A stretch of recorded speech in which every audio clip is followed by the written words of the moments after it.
Welcome to the deep dive. Today, we're digging into something pretty significant, with potentially huge implications for international relations, maritime security, the whole picture. We're talking about Cambodia's Ream Naval Base.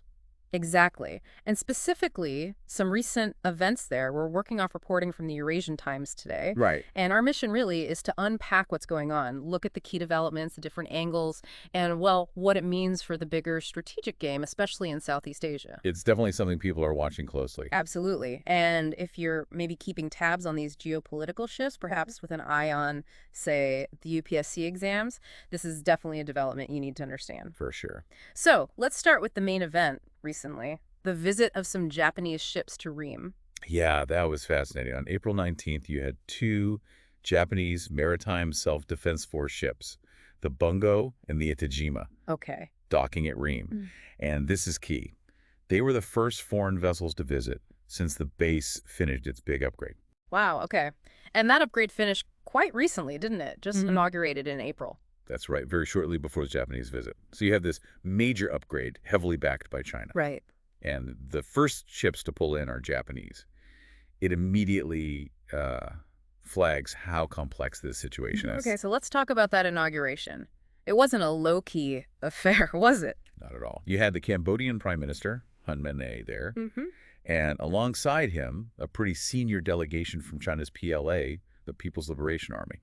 So that really underscores the partnership in getting this upgrade done. China's funding and involvement since 2022 has been significant. Absolutely. And the upgrades themselves, they're substantial. We're talking a new 300-meter deep water pier. Which is quite long, right? Allows bigger ships. Precisely. Much larger warships than Cambodia could handle before. And you've got a 5,000-ton dry dock, a 5,000-ton slipway, new office buildings, Okay.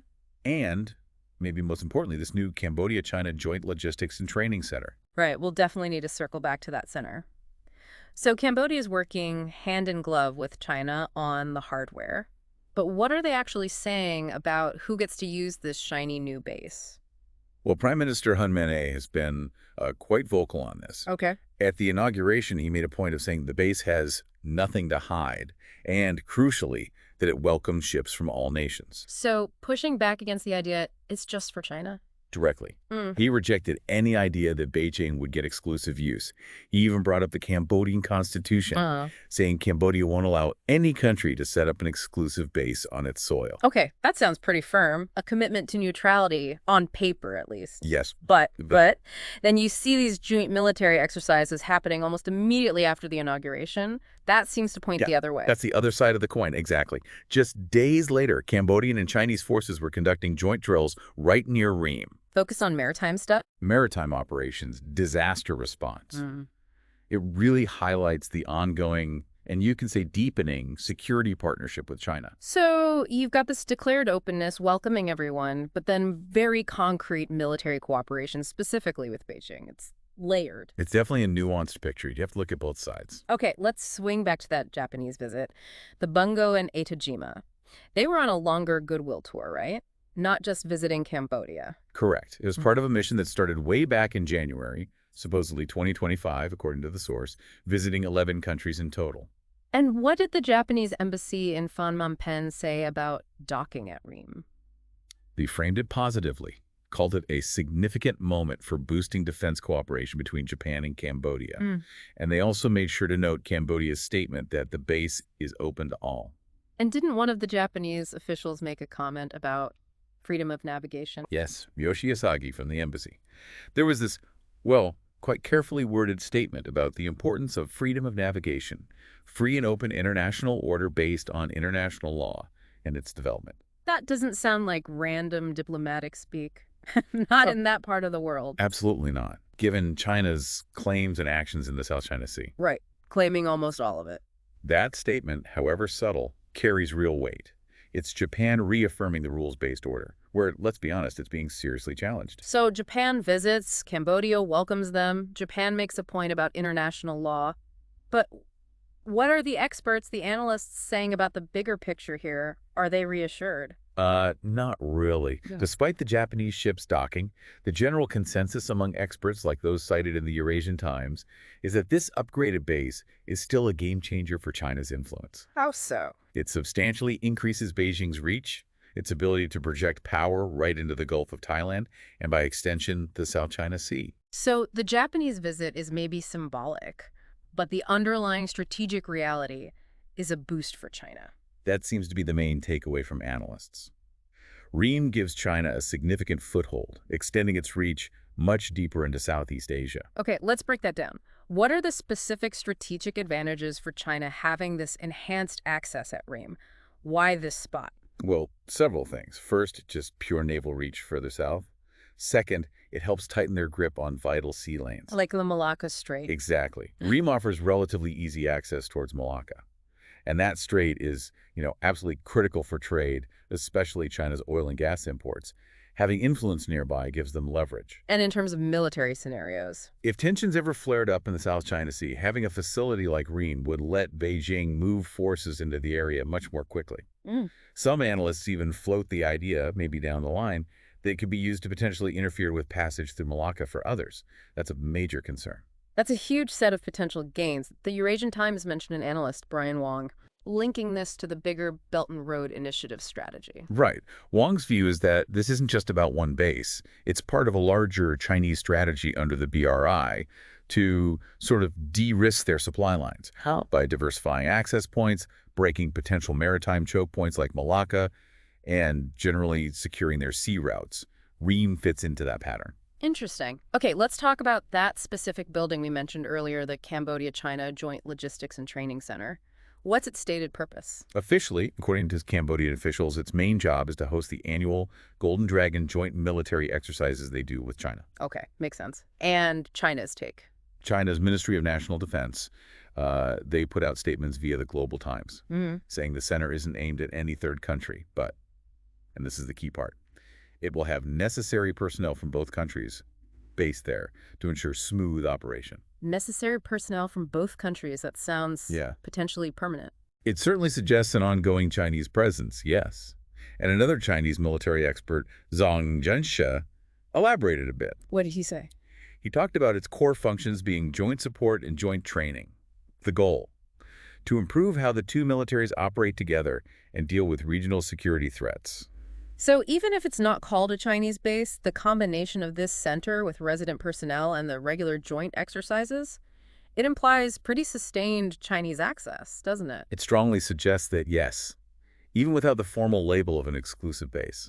And with that kind of access comes the potential for intelligence gathering, presumably. That's a major concern for neighbors and the U.S. From Ream's location, China could potentially monitor air and sea traffic down towards southern Vietnam. How?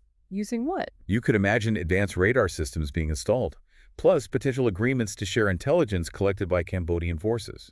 It could give China valuable operational awareness in that part of the South China Sea. And the Eurasian Times piece emphasizes that Ream isn't happening in a vacuum. It's part of a broader pattern in Cambodia. Exactly.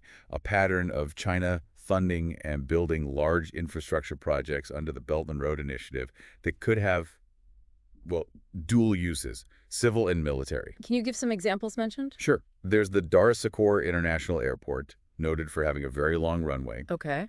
The Siem Reap Angkor International Airport, talk about a Mekong Canal project. Yeah. The Kampot Port and Logistics Hub, the big expressway from Phnom Penh to Sihanoukville, and the Sihanoukville Special Economic Zone itself. And this fits with President Xi Jinping's idea of civil-military fusion. Precisely.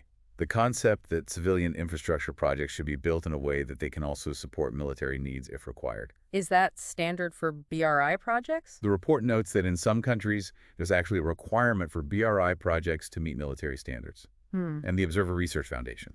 They estimated that a huge chunk of China's BRI money in Cambodia, maybe $9.6 billion out of $15 billion, followed this dual-use model. Wow. Okay, so unsurprisingly, this is causing ripples. The report mentions concerns from Vietnam, so Hanoi, and also Washington. Yes, and it's happening against a backdrop where, frankly, the U.S.-Cambodia relationship has been quite strained lately. How so? Well, back in 2021, the U.S. defense attaché reportedly wasn't allowed full access to Ream. Oh. And then there was the demolition of some older buildings at the base that the U.S. had actually funded.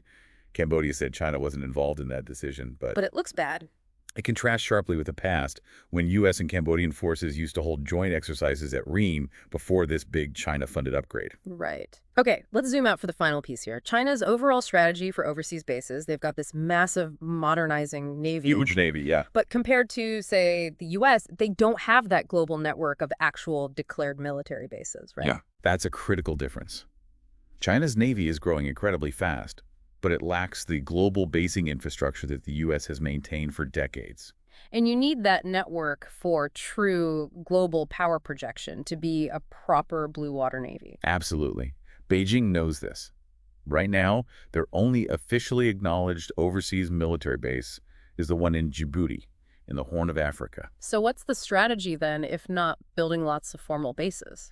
The pattern seems to be developing these dual-use port facilities, strategically located near key trade routes, maritime choke points, Like Ream. but also potentially Hambantota in Sri Lanka, maybe Bada in Equatorial Guinea, Gwadar in Pakistan. These places keep cropping up in analysis. And the advantage of dual use. Well, as the Eurasian Times points out, it gives China potentially preferential access, maybe a small permanent military or support presence, intelligence gathering capabilities. All without the political headache and international pushback of planting a flag and calling it a full Chinese military base. Exactly. Yeah. It's a much more subtle approach, but potentially just as effective, if not more so in some ways, for expanding their strategic reach and influence gradually.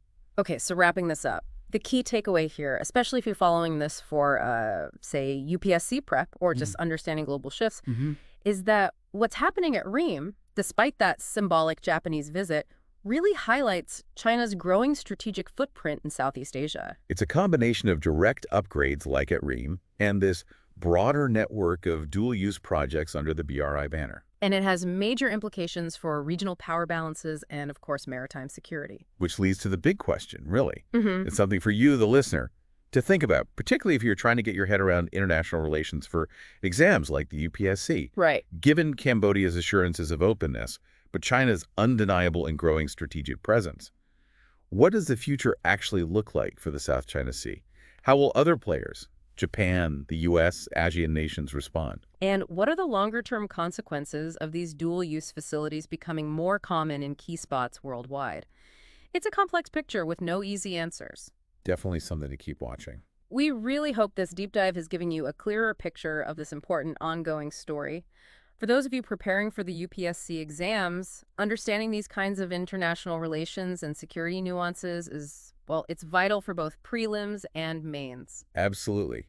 We'd encourage you to look deeper into the Belt and Road Initiative itself, China's broader strategic goals in the Indo-Pacific, and these evolving maritime security dynamics. And if you found this discussion useful for your understanding or your prep, please do give us a like and subscribe for more analysis like this. Let us know your thoughts or any questions you still have in the comments below. We genuinely want to hear your perspective and maybe tackle your queries next time. And just to reiterate, our discussion today was based on reporting from the Eurasian Times. Thanks for tuning in.